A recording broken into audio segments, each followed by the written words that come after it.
Justice is a concept fundamental to human life. It is the realization of equal rights to all individuals and classes in all spheres of life, social, economic and political.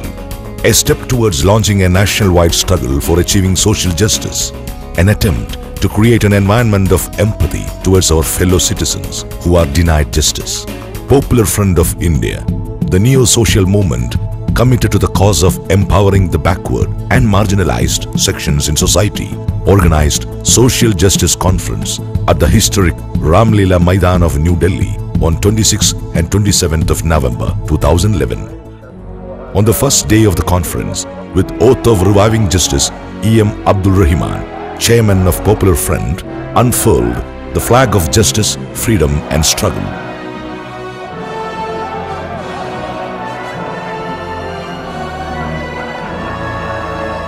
All roads converged to Ramlila Maidan in the national capital, with masses following in from all parts of India, from the seashores of Tamil Nadu, hilltops of Manipur and desert lands of Rajasthan. They all chanted the same slogan, Mulk Banavo Insaf Par. They all carried the same determination, we will build this nation on justice. This conference is a great landmark in the history of struggles for rights and justice in independent India. Following suit of Empower India Conference held at Bangalore in 2007 and National Political Conference held at Calicut in 2009, Social Justice Conference added another milestone in the forward march of Popular Front. Yet, not a mere show of organizational strength. It was a meaningful illustration of people's choice, their commitment to fight for social justice, their readiness to sacrifice for a noble cause. Groups of delegates, big and small, participated from all states, but the conference witnessed the flow of masses in many thousands from the capital city itself, joined by many more thousands who reached from nearby states by availing special buses.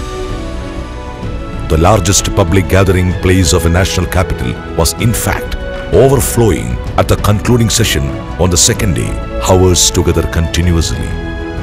2011 is a centenary year of the city New Delhi. See the paradox, quite close to us. A society partitioned into two halves, opposed to each other. On one side, the glittering shows of the symbols of development, accumulating assets of the millionaires, superhighways and shopping malls. On the other side, the scanty living conditions of our vast majority, the poor villages, agricultural laborers, farmers, tribals, Dalits and Muslims. A very huge dislocation and divide. Even here in a very capital of India, we ridicule the very soul of justice. Social Justice Conference has heralded an end to these imbalances. Mughals searched the soul of this country, which was then a heap of broken geographies. They united it as a nation from the pristine Himalayas to the mighty Arabian Sea. It was never a monolithic unification or centralization of power, but a cradle of great civilization which sustained for long, abundance of a legacy, constructive and eternal. It flourished under Sher Shah Suri, Babur, Humayun, Akbar, Shah Jahan, Jahangir and Aurangzeb. They loved India and made Delhi a beauty incarnate and a bride of charm. Again, this city witnessed continuous battles against British invaders and ultimately the great transfer of power, the freedom at midnight in 1947. This conference carries these legacies and traditions. This conference is unique in order and discipline. Everything well planned, even minute detail is not left for chance. For the local people who have seen many times crowds going unruly, it was an amazing experience. The city got puzzled as the vehicles continuously thronged, carrying people, shouting slogans and waving flags. The conference volunteers managed systematic parking of the vehicles without creating any traffic jam. These small rallies we witness in the streets of Delhi are spontaneous, but they too deliver the message of the conference to the mass.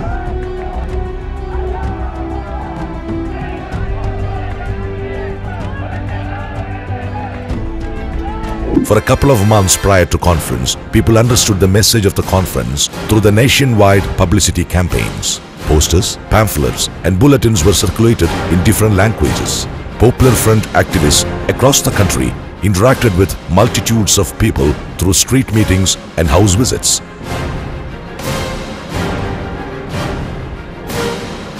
Hum Kadam, the street drama performed in Delhi streets for many days, added more color and glamour to our campaign.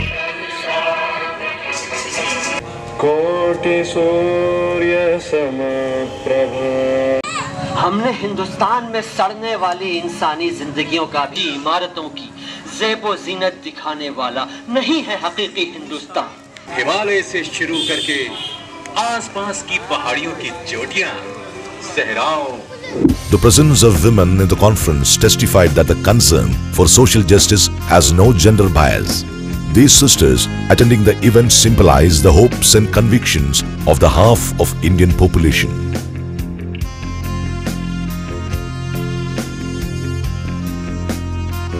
It was the dedication of volunteers that made the program well chiseled, foolproof and systematic.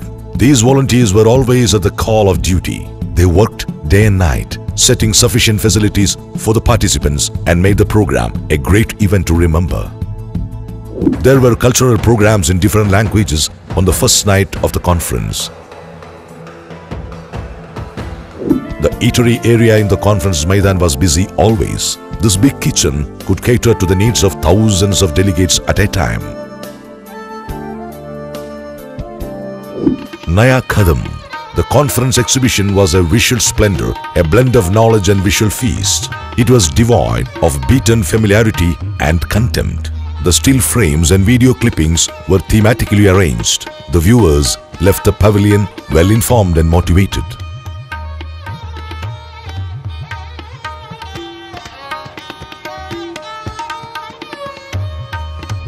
The medical corps with the aid of paramedical staff played a very active role, yet another committed group volunteers to face any eventuality.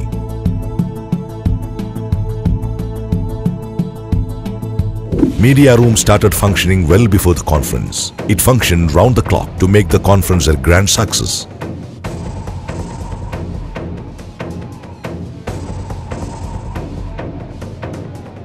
The programs were webcast live to outside world through internet. This helped the people at faraway lands to watch the conference. Let us witness various conference sessions and hear from the speeches of intellectuals, scholars and leaders. The first day saw two thought-provoking sessions, National Milli Convention and National Seminar that analyzed all dimensions of the theme social justice from different angles. These were in fact intellectual feasts to the rapt audience.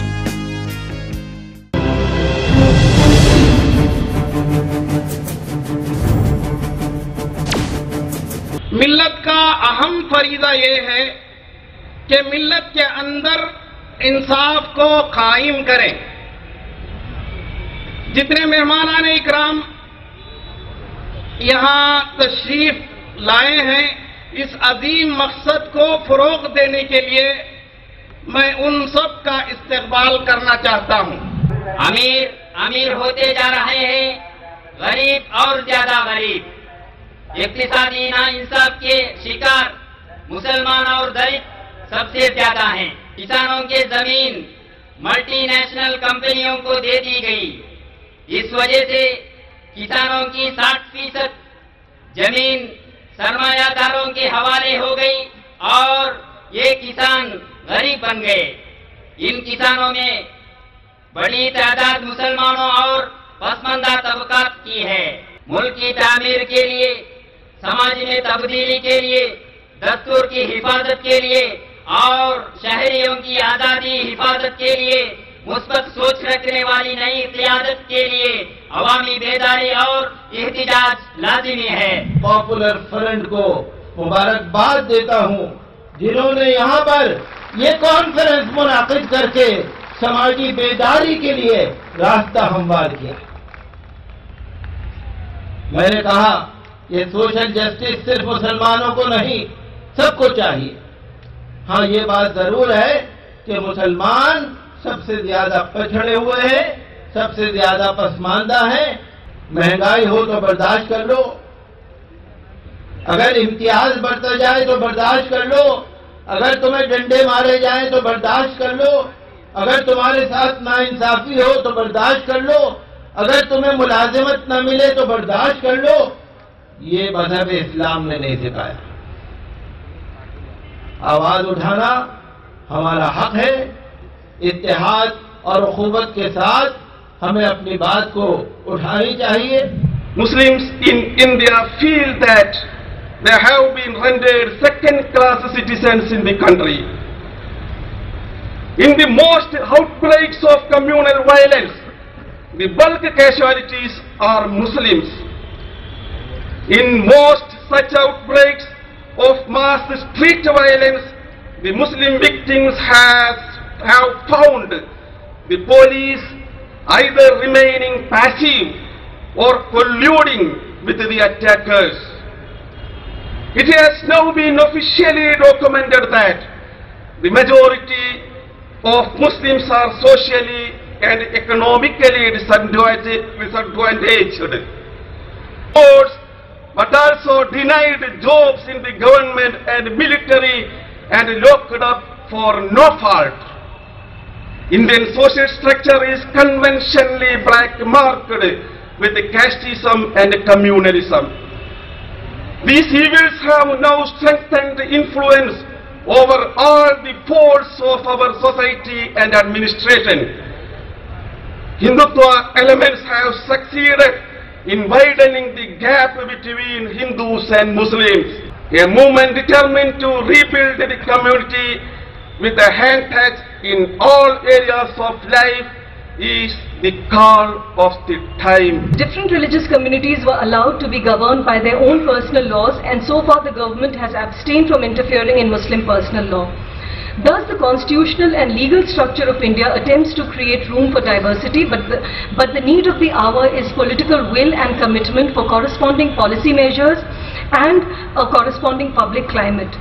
For instance, all attempts to change Muslim personal law in the name of reform and greater rights for women or implementation of a uniform civil code have been met by stiff resistance from the community. Most are agreed that any call for change must come from within the community itself.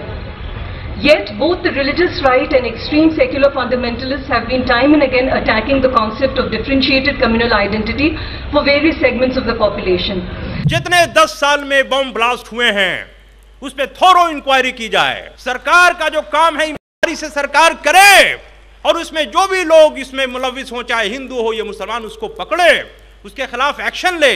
लेकिन सरकार या सरकार के कुछ लोग अगर किसी दबाव में आके या मीडिया के कुछ लोग अगर किसी दबाव में आके एक ही कम्युनिटी को शक की बुनियाद पे अगर उसको बदनाम करते हैं तो ये सिर्फ मुसलमानों का नुकसान नहीं है, पूरे हिंदुस्तान का नुकसान है। Last 60 years have proved that what the makers of this country,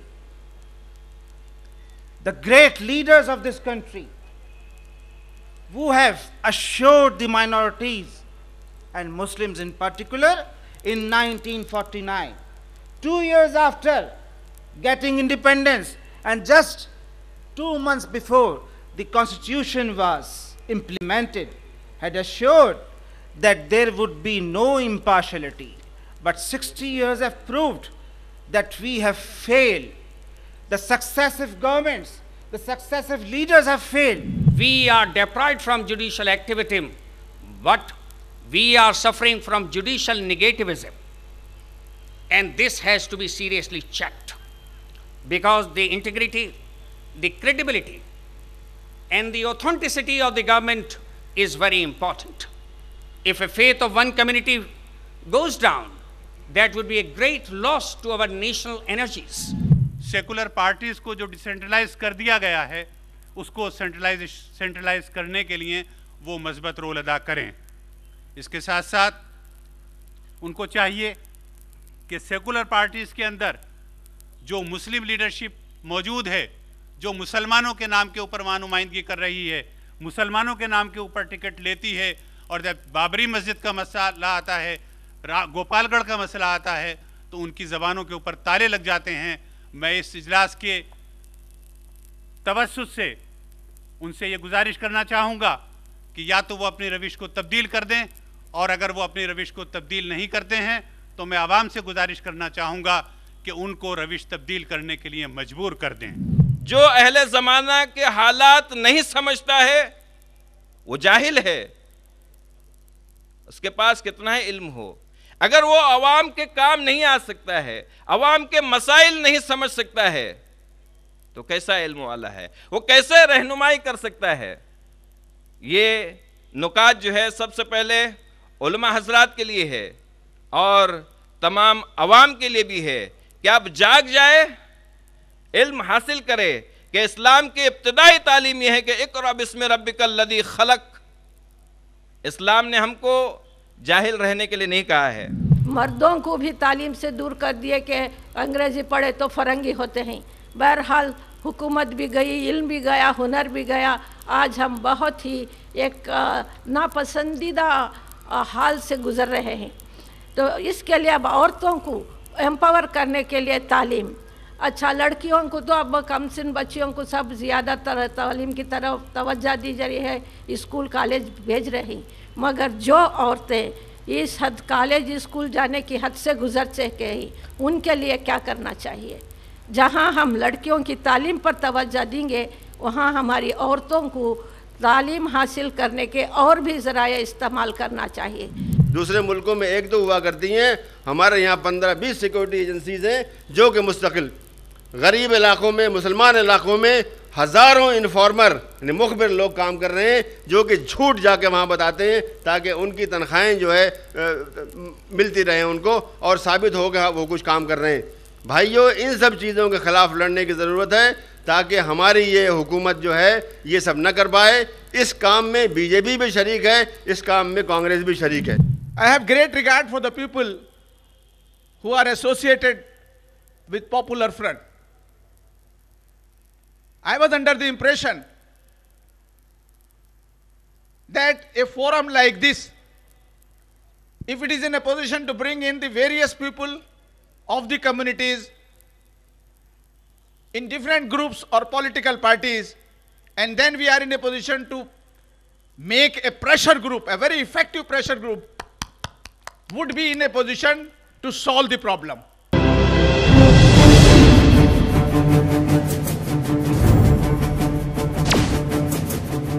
Implement Ranganath Mishra Commission recommendation.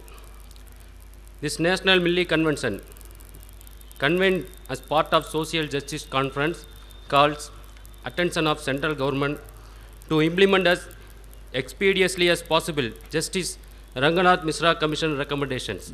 Law the authority concerned shall resort to all legal resource to see the leadership and its cadres are punished in the heinous crime booked against them. Also initiate bona fide endeavor to restore the Babri land to the Muslims. A tribunal has to be constituted to identify and locate, confiscate and restore the trespass Waqf properties, and a scheme has to be formulated to utilize the proceeds for the welfare and uplift of the beneficiaries of the society. In Rajasthan, with the connivance of police, these forces played a sinister game in Gopalgarh, in which Muslims were killed and burnt and many are missing till now. The CBI investigation is on at snail's pace. This Milli Convention demands that the investigation should go faster, murder case should be initiated against culprits, officials and ex-Home Minister of the state. और दुआ करता हूँ कि अल्लाह ताला हम सब की कोशिशों को नतीजा खेज़ और समर आवर बनाए और हमारी दुनिया की कामयाबी के साथ आखिरत में नजात का ज़रिया बनाए। आमीन व आखिर दावाना अल्हम्दुलिल्लाहि रब्बिल आलमीन।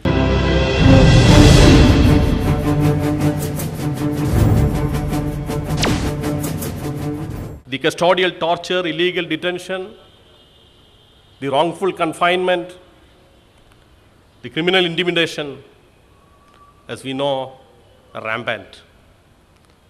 There won't be any, or we do not see any concrete or concerted endeavor to check those menace.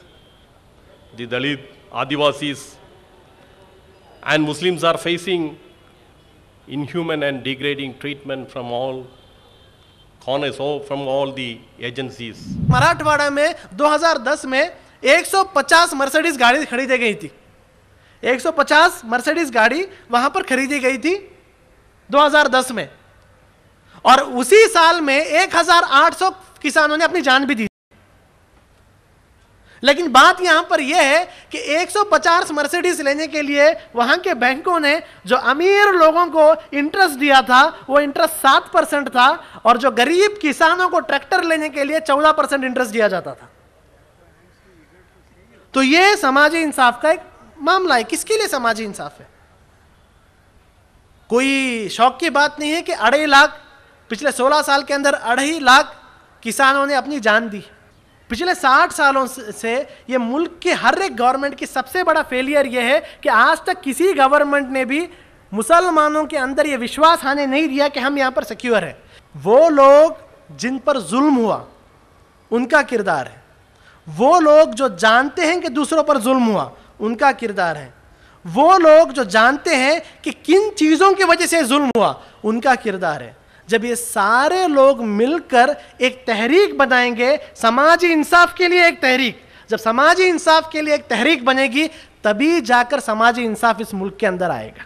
What is the basic principle? This principle is that just cross-check the fact. Somebody gives you the fact. Somebody gives you an allegation. Somebody raises a point. Then, as a professional media person, what ought to be done is to cross-check it. Cross-check with the various sections of society. This will never happen as far as the minorities are concerned, as far as the Dalits are concerned, as far as the tribals are concerned in this country. Now, some state governments made some provisions to give reservation to them, but it is not enough. We should fight for the rightful share of our community. British government not only conceded reservation to the Muslims, it provided the separate electorate a right to elect their own representatives with their own votes through the communal award. But it was snatched by the Pune Pact in 1932. The time has come to fight back our rights. और justice की बुनियाद या justice देने का सबसे बड़ा निज़ाम जो हो सकता है किसी भी जगह पर, वो होता है पॉलिटिकल सिस्टम। हमारा पॉलिटिकल सिस्टम इलेक्शन बेस्ड है। हम चुनाव करते हैं, चुनाव में अपने नुमाइंदे भेजते हैं और चुनाव के ज़रिए से हम जिनसे नाराज़ हैं उनको बदलते हैं।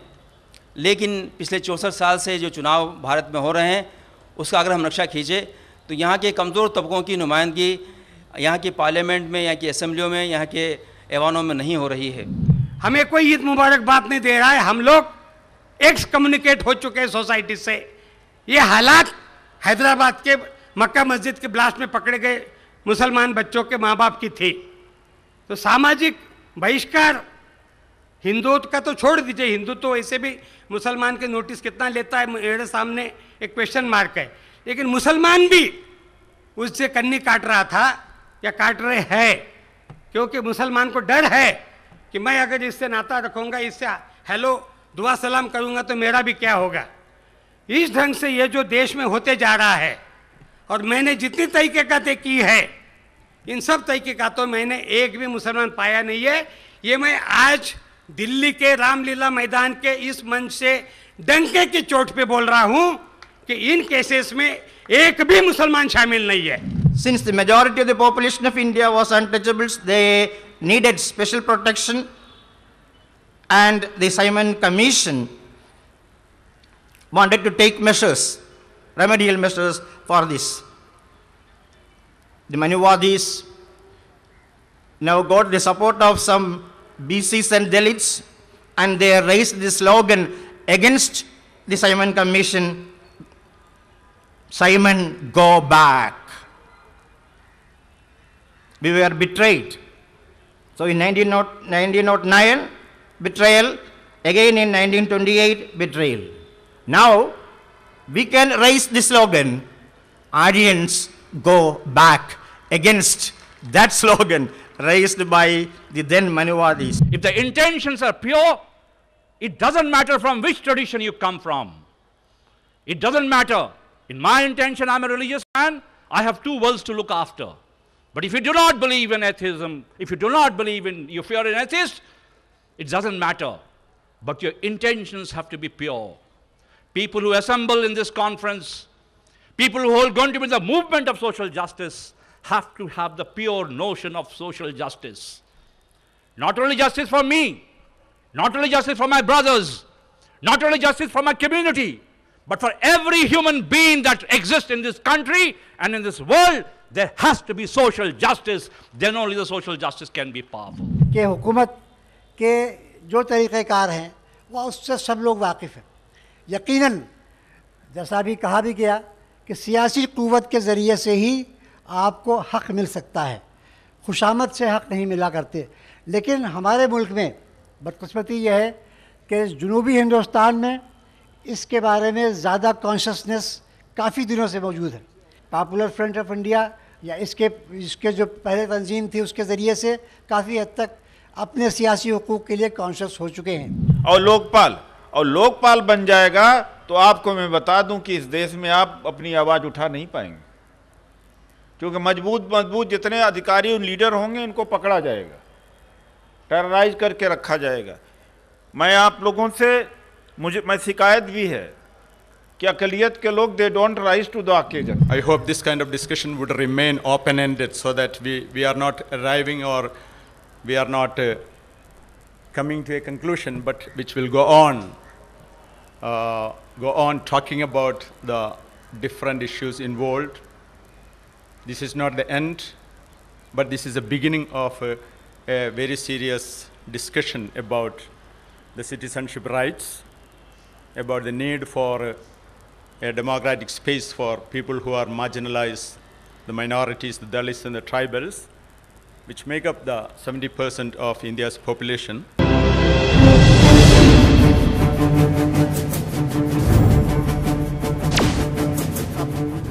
The media claim privacy and secrecy as they trample upon other people's privacy and freedom. In this context, the Social Justice Conference feels that the provisions proposed by the government to put the corporate houses, NGOs and media houses within the ambit of Lokpal Bill should be welcomed.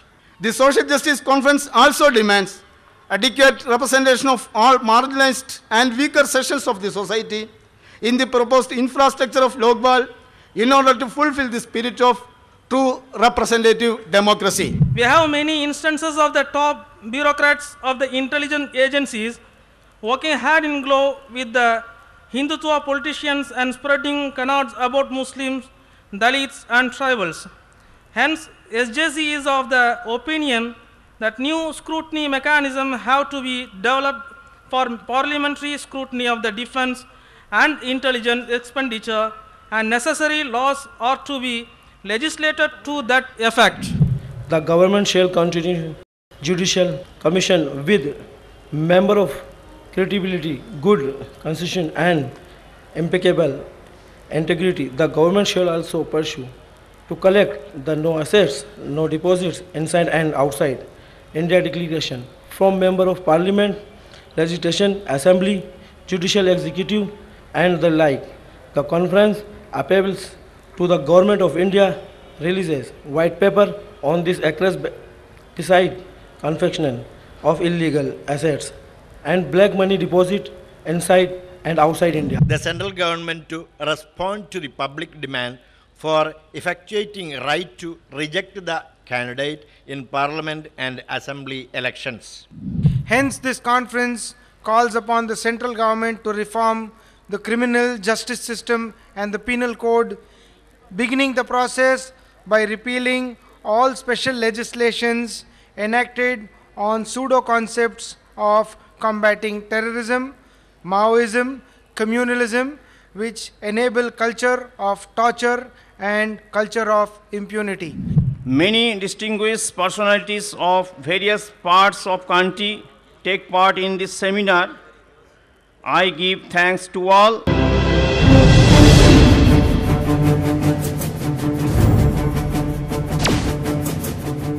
the call for noon prayer on the second day gathered all participants in lines after lines. It was a memorable mass congregation of very many thousands who are willing to bow their head before Almighty and Almighty alone.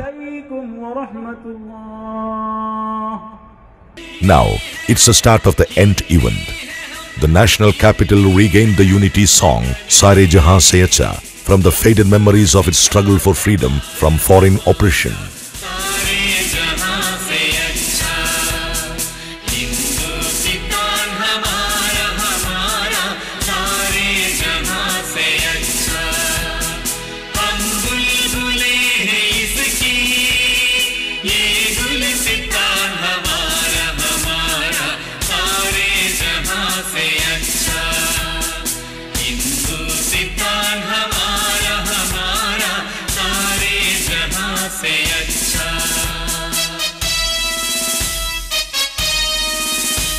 Thus began the grand public meeting, one of the largest gatherings this Ramlila Maidan has ever witnessed. Popular front of India एक समाजी तंजीम है। समाज की किनारा कशी किए गए लोगों के, उसमें भी मुसलमान, इन तमामों के मुकम्मल तक़वियत के लिए जद्दोजहद करने वाली तंजीम है। मैं समझता हूं इस मुल्क के तमाम तंजीमों से बढ़कर इस मुल्क के तरक्की के लिए सोचने वाली और इस मुल्क के दुश्मनों के बारे में लोगों के अंदर बेदारी पैदा करने वाली और इस मुल्क के सियासत के बारे में एक सही और वसी नजरिया रखने वाली और ये इस मुल्क की आजादी और दस्तूर को किसी भी कीमत पर बरकरार रखने की जहनीयत रखने वाली पॉपुलर फ्रंट ऑफ इंडिया के कमिटेड कैडर इस मुल्क के तमाम रियासतों में इस मकसद के लिए अपने आप को कुर्बान करने के लिए तैयार है। It is a matter of pride for all that we are citizens of the largest democracy in the world. The preamble of our constitution declares that India is a sovereign, socialist, secular, democratic republic committed to ensure all its citizens justice, social, economic and political. However, in spite of these glittering lines in the constitution and the array of laws enacted on their basis, 64 years of our engagement with democracy leaves much to be desired. Those left to the mercy of hunger and poverty, those denied basic amenities of food, cloth and shelter, those who cannot purchase their due rights because of corruption, those evicted from their forest dwellings for the sake of multi-crore corporate plundering of natural resources, those reminded of their lower birth every day, those backward and marginalized communities under siege, those Muslims living under fear, those Dalits who live under heavy hardships. The demolition of Babri Masjid was part of an agenda to once again partition our society on communal lines. That blot on our nation still remains. A historical wrong which must be corrected. But alas, our secular leaders find it convenient to forget the promise of rebuilding Babri Masjid on the same site. With firm faith in the triumph of justice, with a firm faith in the triumph of justice, we believe this nation is strong enough to rebuild Babri Masjid on the same site where it has existed. Remember, the history of movements for social change is embedded on commitment and sacrifice, on sweat, blood and tears. Popular Front is not an exception. The history of Popular Front is also embedded in sweat, blood and tears of thousands of people. On this significant occasion, I remember with reverence the brothers who have lived and died for this mission. and the sisters whose tears nourished our march forward. This city is not the place for you to remain. This city is not the place for you to remain. Let us all go back to our villages and towns with a pledge to work shoulder to shoulder, hand in hand, to build this nation on justice, मुल्क बनाओ इंसाफ पर। हमारे लिए फख्र का मकाम है कि हम दुनिया की सबसे बड़ी जमहूरियत के शहरी हैं। हमारे आइन के दिबाचे में दर्जे मकासिद ये ऐलान करते हैं कि हिंदुस्तान ये एक इक्तिदार आला का हामिल समाजवादी सेक्युलर जमहूरिया है, जो अपने शहरियों के लिए समाजी, माशी और सियासी इंसाफ यकीनी बनाने के लिए पाबंद है। बहरहाल उन ज़ेर सुतूर के बावजूद, उनकी रोशनी में बनाए गए मुतअद्दिद कवानीन के बावजूद इस जमहूरियत के साथ 64 साल गुजर गए, लेकिन हमारे ज्यादातर उम्मीदें अधूरी रह गई। हम में कुछ वो लोग हैं जो भूख और गुर्बत के रहम व करम पर छोड़ दिए गए हैं, जिन्हें रोटी, कपड़ा और मकान जैसी बुनियादी सहूलियात से मरहूम रखा गया।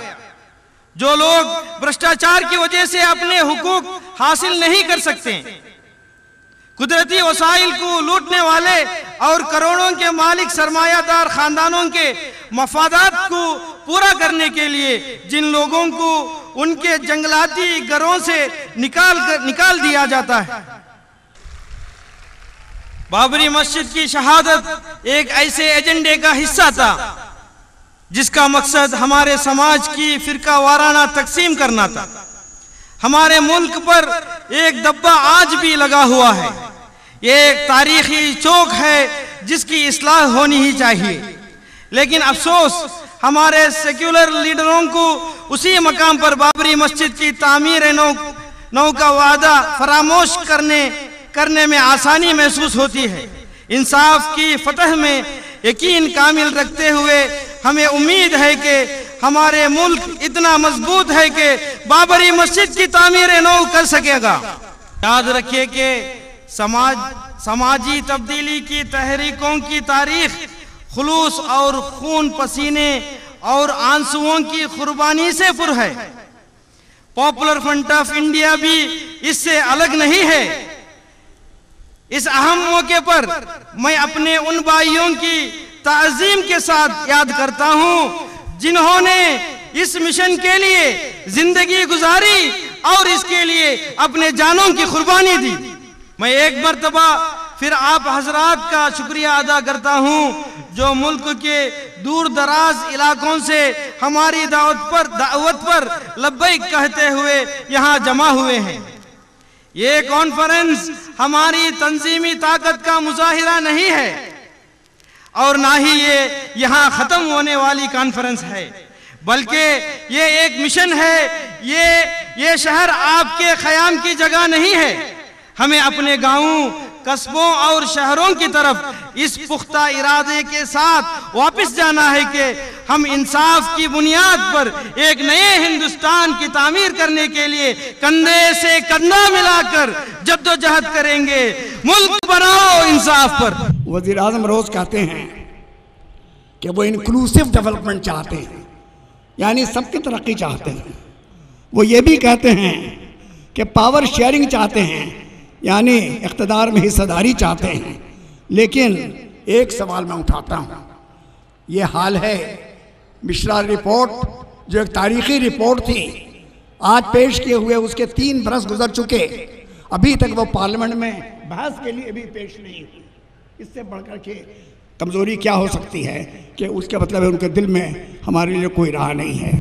मेरे भाइयों, मैं आपसे बस इतना ही कहना चाहता हूँ कि आज जैसे आप यहाँ पर पॉपुलर फ्रंट ऑफ इंडिया की आवाज़ पर आए हैं, आप ये अहद कर लें कि मस्जिदों में भी आपको जाना है और मैदानों में भी आपको निकलना है, इलेक्शन भी आपको लड़ना है, उम्मीदवार भी आपको खड़ा करना है, अपने हक के लिए लड़ना है। चाहे हमें जेल में ले जाओ, चाहे हमें मैदान में ले जाओ, चाहे हमें धरने पे ले जाओ, चाहे हमें कहीं ले जाओ, हम पीछे हटने वाले नहीं। मुसलमानों की आवाज अब कोई दबा नहीं सकता। मुसलमानों की आवाज जो उठ गई अब उसको कोई दबा नहीं सकता। आज हम यहां पर यह अहद करते हैं, बेशक मैं फतेहपुरी मस्जिद का इमाम हूं, लेकिन यह हमारा फर्ज बनता है कि सियासत में भी, सहाफत में भी, मैदान में भी, इबादत में भी, मामलात में भी, मुसावात में भी हम शाना बशाना चलते रहें और हम हुकूमत को दिखा दें, हम फिरका परस्तों को दिखा दें कि मुसलमान एक जिंदा कौम का नाम है। अगर फांस भी छुप जाती है तो तकलीफ होती है। ये मुर्दा लाश की तरह मुस्लिम कौम नहीं कि नाइंसाफी बर्दाश्त करती रहे।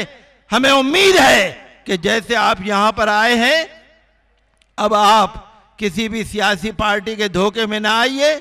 मैं आपसे साफ कहना चाहता हूं, हमारी नजर में कोई सेकुलर पार्टी नहीं, और कांग्रेस को तो मैं बिल्कुल किसी भी तरह से अहल नहीं मानता। क्यों? कि वो सिर्फ नरेंद्र मोदी से डर जाती है। क्या इंसाफ मिलेगा? क्या इशरत जहां को जिंदा किया जा सकता है?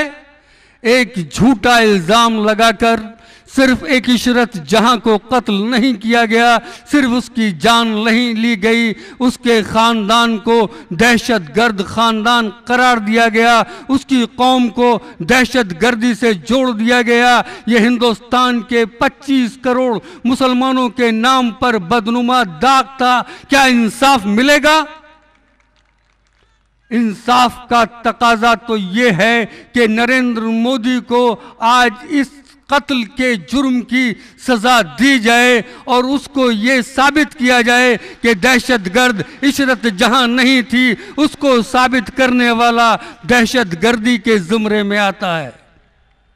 अपने मीडिया के भाइयों से ये कहना चाहता हूं, चंद रोज पहले की बात है, इसी रामलीला मैदान में अन्ना हजारे और उनकी टीम ने बदउनवानी के खिलाफ एक जंग की शुरुआत की थी।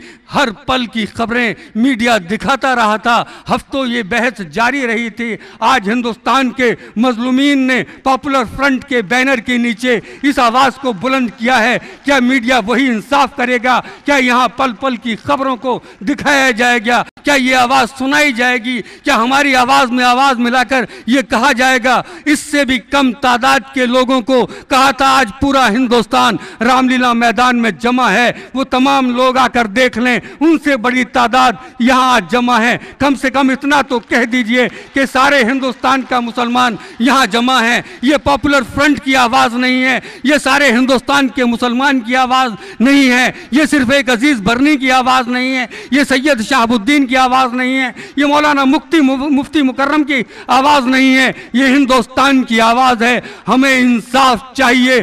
I believe that a country can progress only if it nurtures the poorest in our midst. That is the challenge, and I am glad that your organization is working towards achieving that goal. In all such efforts and fight for the downtrodden, you can always count our party's support with your organization. Ramvilas Paswan साहब जो हमारी party के president है, वो यहाँ आना चाहते थे, लेकिन हमारी अपनी पार्टी का फाउंडेशन डे पटना में मनाया जा रहा है, इसलिए वहाँ हैं। जो रिजर्वेशन की बात चल रही है, वो कोई हम भीख नहीं मांग रहे हैं। वो इस तरह से मैं समझा दूं आपको 1 मिनट के अंदर कि हम इस मुल्क के शहरी हैं। भले हम बस चलाते हों, ड्राइवर हों, ट्रेन के ड्राइवर हों, भले हम कारपेंटर हों, भले हम मैसन हों, दर्जी हों, सरकारी दफ्तरों में काम करते हों, सिविल सर्विसेज में काम करते हों, या सड़कों पे रिक्शा चलाते हों, हम सारे लोग यहाँ पे, कुछ लोग तो इनकम टैक्स पे करते हैं, लेकिन सेल्स टैक्स और एक्साइज ड्यूटी तो हर आदमी पे करता है।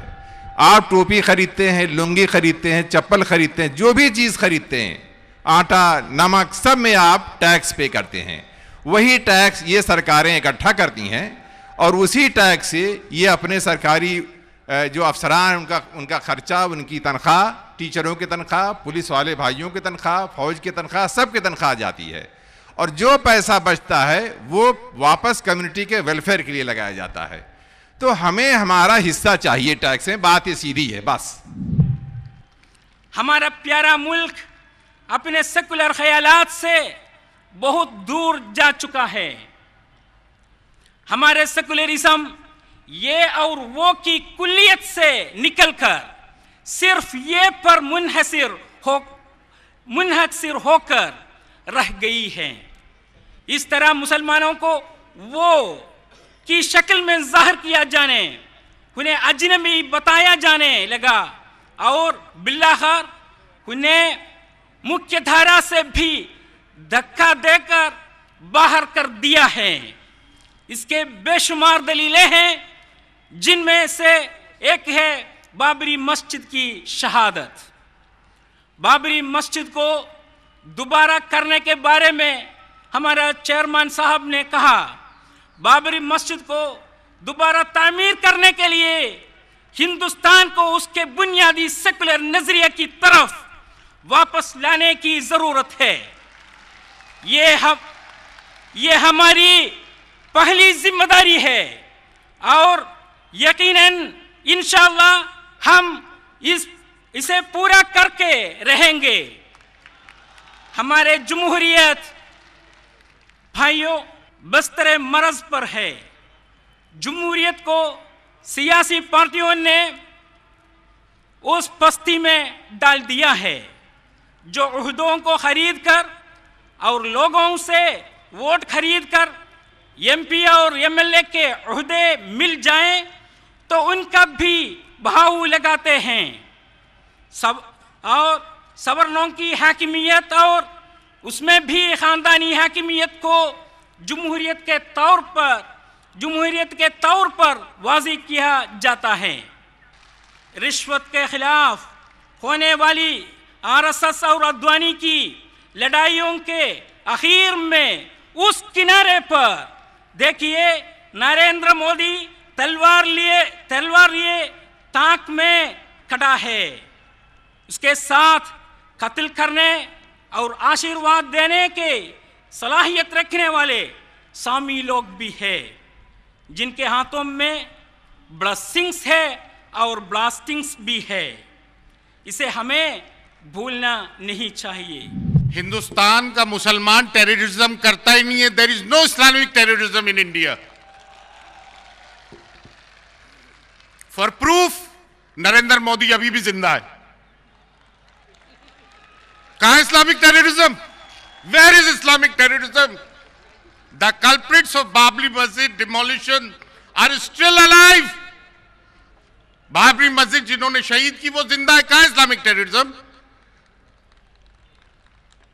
हाँ, ऑपरेशन ब्लू स्टार हुआ, विद इन 3 और 4 मंथ्स मोहतरमा इंदिरा गांधी कत्ल कर दी गई। पूना में जनरल वैद्य कत्ल कर दिए गए। वो था। हमारे तो आज तक कोई बदला ही नहीं लिया गया। तो कहां से टेररिज्म है? There is no Islamic terrorism. No say no. और डिफेंसिव फुट पे आने की जरूरत नहीं है। जब ब्लास्ट होता है इस्लाम में टेररिज्म नहीं है। कुरान कहता है एक इंसान का कत्ल पूरी इंसानियत का कत्ल है। भाई हम सफाइयां क्यों दे रहे हैं? हाँ, मैं वो शख्स हूं, जब 11 अक्टूबर 2007 को बारगाह हुजूर गरीबनाज अजमेर शरीफ में ब्लास्ट हुआ तो एफआईआर मैंने लिखवाई थी और मैंने कहा था वहां कि इसमें हिंदू फंडामेंटलिस्ट का हाथ है और अल्लाह ने वो दिखाया। एक रास्ता हो सकता है। आपकी इस ताकत को, आपके इस जुनून को देखते हुए मुझे अब यकीन होने लगा है कि वो रास्ता हमारे करीब आ रहा है। अब दिल्ली दूर नहीं है, जैसे अबू बकर साहब ने कहा। हमें लगता है दिल्ली दूर नहीं है। हम देने वाले नहीं, हम लेने वाले नहीं, हम मांगने वाले नहीं। क्योंकि मुसलमान का अगर मांगता है तो अल्लाह ताला के दरबार के अलावा कहीं दूसरी जगह हाथ नहीं फैलाता है। यहाँ के शैतानों ने, मैं शैतान नहीं कहूँगा और यहाँ तक कहूँगा कि जो जितनी पार्टियाँ जिन्हें आप कहते हैं, ये पार्टियाँ नहीं, ये ग्रोह हैं। ये शैतानी जमातों के ग्रोह हैं। चाहे वो कांग्रेस हो, चाहे भाजपा हो, चाहे आरएसएस हो, चाहे सपा हो या बसपा हो या कम्युनिस्ट हो। ये सियासी पार्टियां नहीं हैं, ये ग्रोह हैं जो इस देश को लूट रहे हैं, इस देश के रहने वालों को लूट रहे हैं। हमें, ये देश हमारा है, ये देश दलित और मुसलमानों का है। इस देश का मुसलमान मैं बताना चाहता हूं और पूछना भी चाहता हूं उन आरएसएस के लोगों से, क्या वो बताएं कि इस हिंदुस्तान का मुसलमान अरब, ईरान या अफगानिस्तान से आया है? बिल्कुल नहीं, कभी नहीं। अगर कोई बाहर से आया है तो यहाँ का रहने वाला हिंदू आर्य आया है। ये बात मैं नहीं कह रहा। पंडित जवाहरलाल नेहरू ने डिस्कवरी ऑफ इंडिया में, पंडित बाल गंगाधर तिलक ने आर्कटिक होम ऑफ आर्यंस में कहा है। और तमाम इतिहासकारों ने सिद्ध कर दिया है कि अगर यहाँ कोई गैर मुल्की है इस मुल्क में तो वो हिंदू आ रहे हैं, मुसलमान नहीं है। हमारे मुल्क की जमहूरियत का फायदा उठाकर हिंदुत्ववादी फिस्ताई ताकतें मजबूत हो गईं और मुल्क की आवाम को आपस में बांटकर कमजोर कर दिया। इस दुश्मन को समझने में हमारे लीडरान, हमारे उलमा, हमारे आइम्मा नाकाम रहे, हम नहीं समझ पाए। हम दलितों को अपने भाई बहन मानते हैं, हम हिंदुओं के खिलाफ नहीं हैं। हाँ, हम फैसिस्ट हिंदुत्ववादी संघ परिवार के खिलाफ हैं, क्योंकि ये इंसानों के दुश्मन हैं, हिंदुस्तान के दुश्मन हैं, दलितों और मुसलमानों के दुश्मन हैं। मुल्क में हुए 16 धमाकों की जांच हो रही है, जिनमें से 4 धमाकों में मालेगांव, मक्का मस्जिद, अजमेर, समझौता एक्सप्रेस, इनमें हिंदुत्ववादी फैसिस्ट संघ परिवार और आरएसएस के लोगों का हाथ साबित हो चुका है। इनके मेंबरान कुछ जेलों में हैं, कुछ जेल जाने की तैयारी में हैं। मैं इस मौके पर गोपालगढ़ के सानेह को याद दिलाना चाहता हूं। 10 मुसलमानों को यहां हिंदुओं ने नहीं मारा, बल्कि हमारे मुल्क के निगरान पहरेदारों ने मारा है। ये हमारे भाई बिला इरादतन कुर्बान हुए हैं। मैं यहां आप सबको एक पैगाम देना चाहता हूं, अगर हम इरादतन कुर्बानी के लिए तैयार हो तो ऐसे हादिसात कभी नहीं पेश आएंगे। पॉपुलर फ्रंट की कश्ती के नीचे मजलूमों की आहें, सितमज़दा औरतों के आंसू, हुकूक से महरूम किए हुए इंसानों का दर्द, फसादात में मारे गए बेकसूरों का खून भरा हुआ है। हमारे भाइयों की दिन रात की मुसलसल कुर्बानियां हैं। इन तमाम के साथ आज पॉपुलर फ्रंट यहां रामलीला मैदान में पहुंचा है। All India imams council popular front के साथ कंधे से कंधा मिलाकर मसाजिद के इमामों के जरिए मुसलमानों को तैयार करने के लिए, खड़ा करने के लिए, जद्दोजहद के लिए तैयार है। जिस अधिकार के लिए हम आज मांग कर रहे हैं, वह अधिकार मांगा नहीं जाता और मांगने से मिलता नहीं, उसको लिया जाता है। इसको अधिकार ले करके छोड़ो, ये अपने संकल्प करो। जो पॉपुलर फ्रंट ऑफ इंडिया इस तरह से लोगों को जोड़कर यहाँ एकत्रित किया है और उनके भावनाओं को समाज में लाने के लिए किया है, उसके लिए हम धन्यवाद देते हैं। सचर कमेटी रिपोर्ट ने हमारी आंखें खोल दी। हमें पता चलता है कि तमाम खवातीन में, तमाम मजहबों में मुस्लिम खवातीन सबसे पीछे और पिछड़ी हुई है।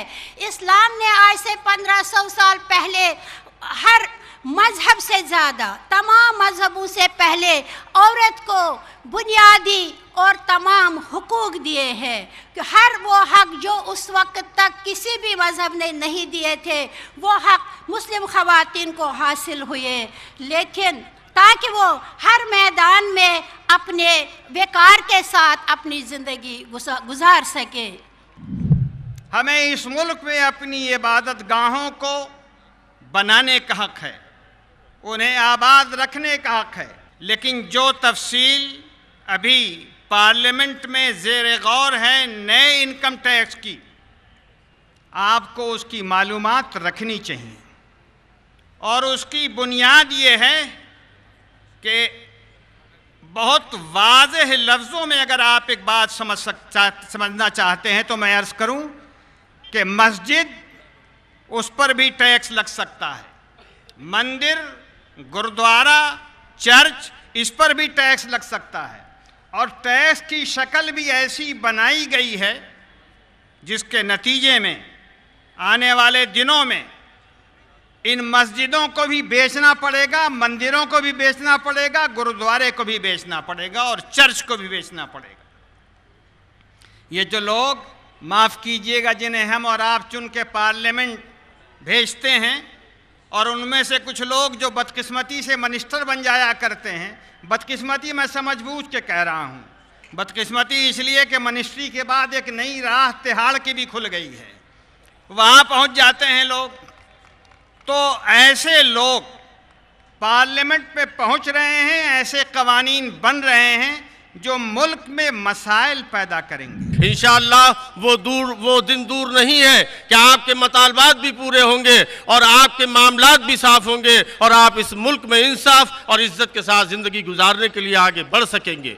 मैं चाहता हूं कि पॉपुलर फ्रंट के नौजवानों, अब तुम जमा होने लगे हो, तुम्हारे एहसास जिंदा हो चुके हैं, नजरियात और पैगाम तुम्हारे बीच में जा चुका है।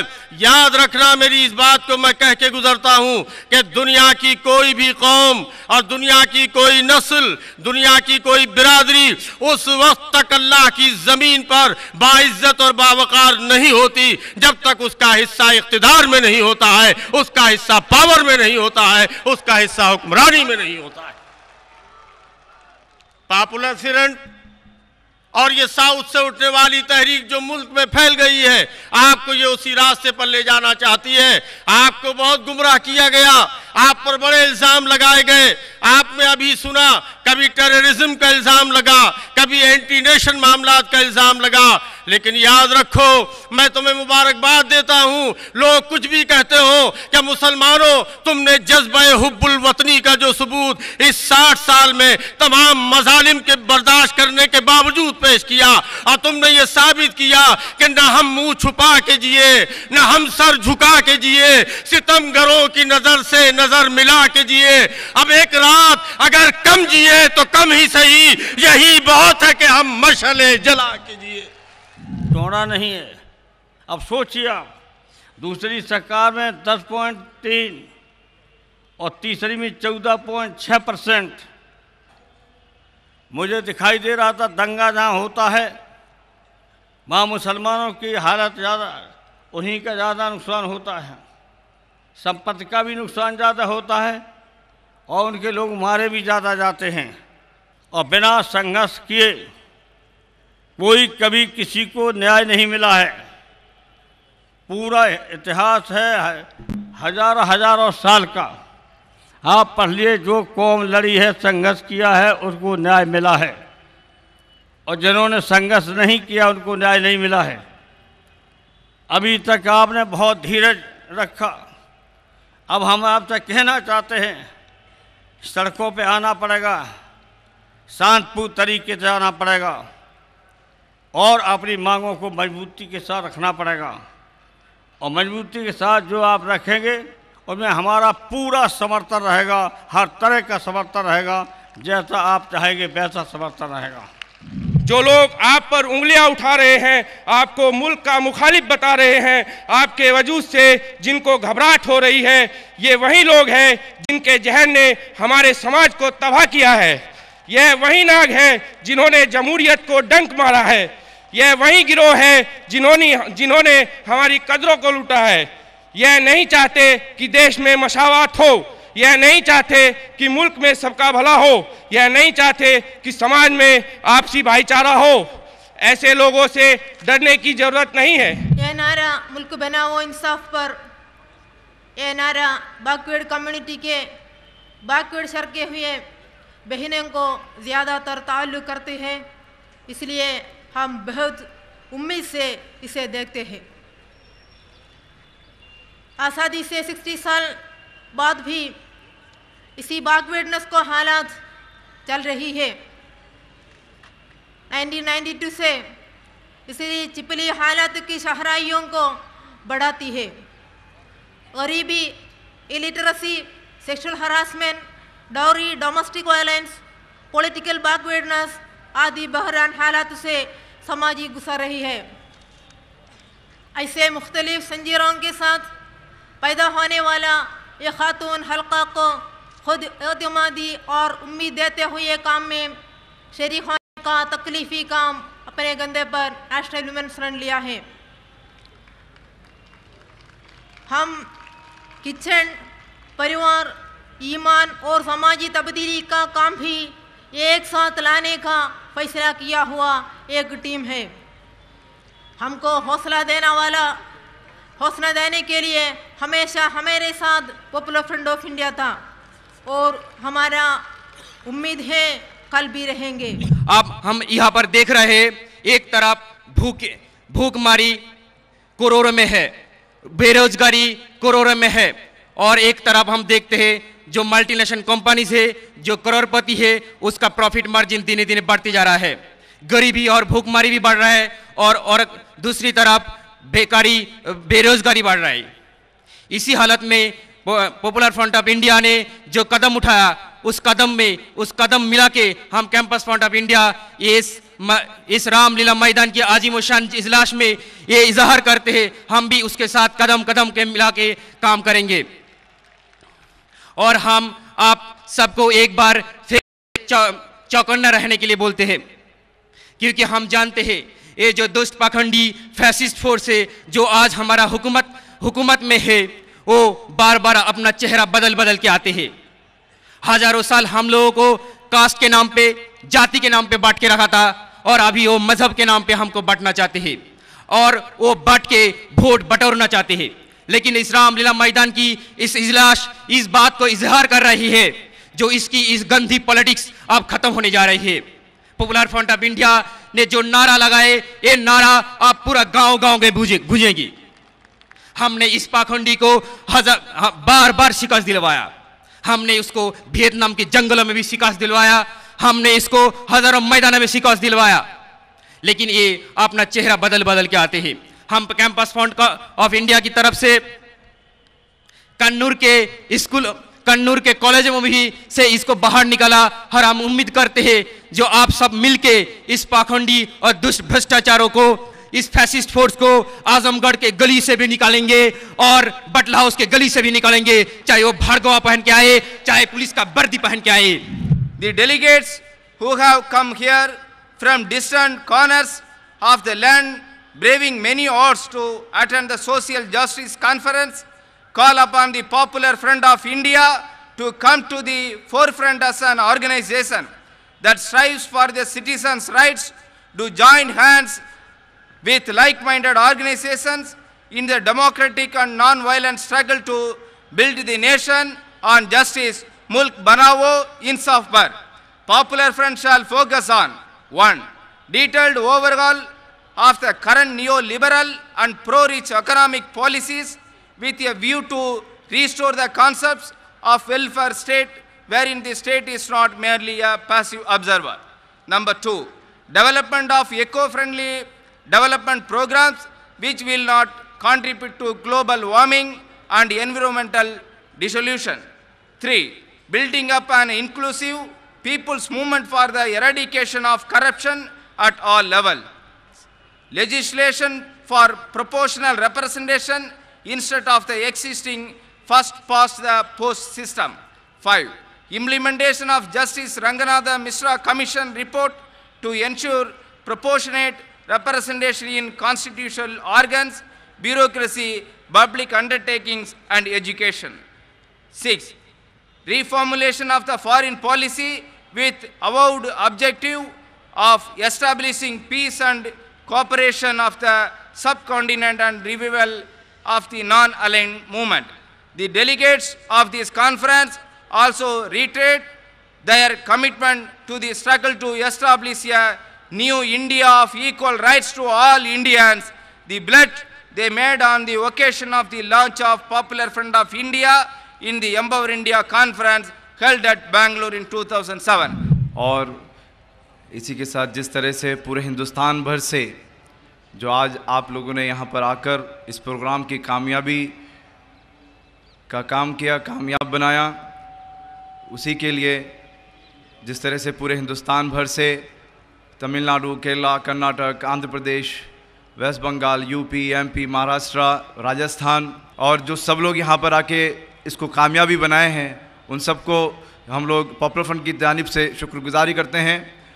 और जिस तरीके से हम लोग ये काम कर रहे हैं, जिस तरीके से आप ताउन कर रहे हैं, यही शुक्रगुजारी के साथ चाहेंगे कि आगे भी आप लोग हम लोग को इसी तरह से ताउन दें और साथ ही में जो मीडिया के हमारे भाई बंधु हैं और पुलिस प्रशासन है और जिन लोगों ने भी इस प्रोग्राम को कामयाब बनाने के लिए हमें ताउन किया है, उन सब का हम लोग शुक्रिया अदा करते हैं। अस्सलामु अलैकुम व रहमतुल्लाहि व बरकातुहू। This conference is a valuable investment for future. It was the unbridled flow of dreams and privations of 15 crores Muslims in India. All deprived sections such as tribals, Dalits, other minorities and backward classes also joined this quest for social justice. The solidarity and support expressed by the downtrodden people of this country are indeed a matter of great delight. We can read from the faces of this populace converged here, a beacon of light, the hope of a future India where justice prevails. They are convinced it is not cries that bring a life with dignity. They can become creators of history as they gain energy from this cognizance, as they discard the beaten tracks of yesteryears and advance in the path of empowerment. They yearn for a free India with egalitarian justice. A new dawn awaits rapt listening to their march. Yes, a new generation is waking up to build this nation on justice. मुल्क बनाओ इंसाफ पर।